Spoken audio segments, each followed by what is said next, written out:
2024年你绝对不该错过的恐怖片。该片以一部伪纪录片的形式，呈现了泰国一种古老神秘的仪式，而这种半真半假的信息，更是成为无数网友的噩梦。强烈建议艾特你的大冤种朋友一起来看。在泰国一带，人们相信神灵，他们相信好的神灵能给村民消愁解难，不好的恶灵将会给人们带来灾难。为了更好的传递信息，神灵会选择进入一个人身体里，而被选择的人就被称为灵媒。眼前的女人就是被八阳神选中的灵媒，要去姐姐家参加葬礼。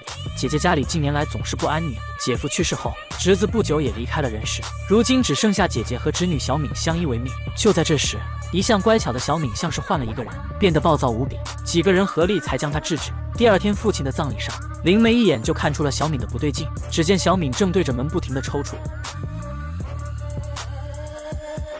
灵媒猜测小敏肯定遇上了不干净的东西，立刻来到了小敏的卧室查看，果然在衣柜里发现了祭祀的东西。但小敏一反常态，直接将灵媒和摄影师一起赶了出去。之后小敏变得越发离奇，不仅喜欢穿小孩的鞋，就连游乐场的滑梯也不放过，而且性格也变得喜怒无常。但自此之后，小敏的行为也开始离谱。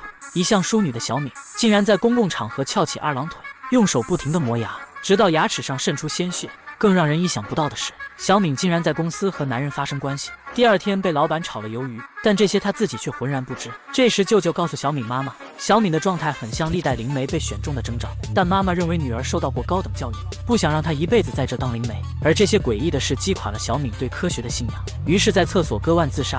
灵媒告诉姐姐，小敏身体里面并不是八阳神，因为八阳神不会引导人自杀，但妈妈执意带着女儿准备降临仪式。灵媒一把将花盘夺过，告诉姐姐，小敏身体已经有了不知名的神，再贸然请神降临只会害了她。就在两人争吵时，小敏像发了疯一般，拿着花瓶就朝着妈妈头上砸去，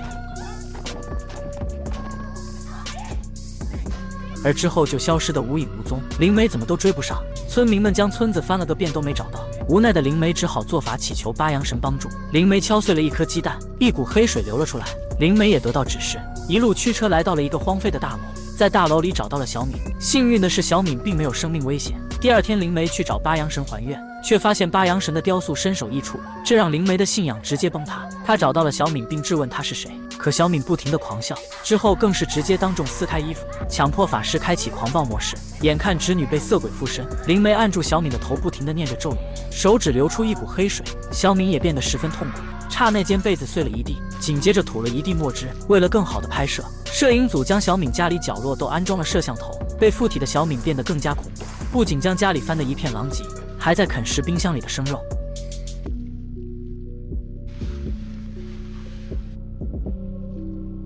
不满足的他将看上了家里的狗，他将狗活生生地放进了锅内，接着就大快朵颐，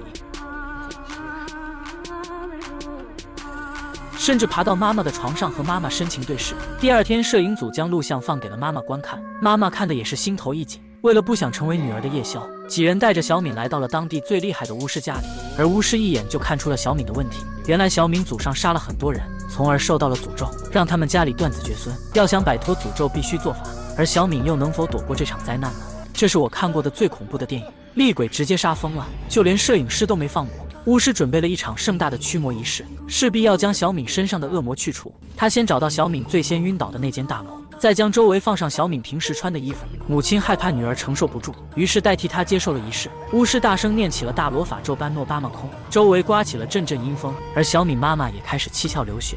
最后巫师一个肘击，吐了满满一坛黑水。小敏则被关在一间贴满符纸的房间，不停地发出痛苦的哀嚎。几分钟过，小敏变回了正常的声音。舅妈很想给她开门，却被舅舅一把制止。就在两人犹豫时，屋里传出了婴儿的哭声。舅妈连忙看向孩子，却发现孩子不见了。可摄影师将镜头拉近后，发现孩子正乖乖地躺在床上睡觉。此时舅妈早已冲开了符纸，进门后却发现小敏在学孩子哭泣。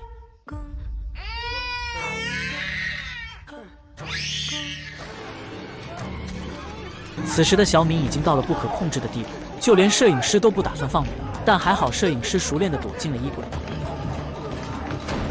见外面没了动静，可刚开门就看到小敏正在啃食婴儿。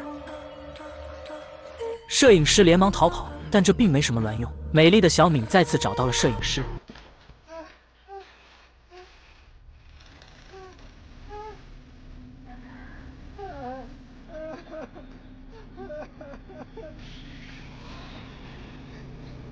另一边，巫师见罐子没了动静，以为恶魔已经被自己驱除，于是将罐子拿去销毁。但不出意外的话，很快就要出意外了。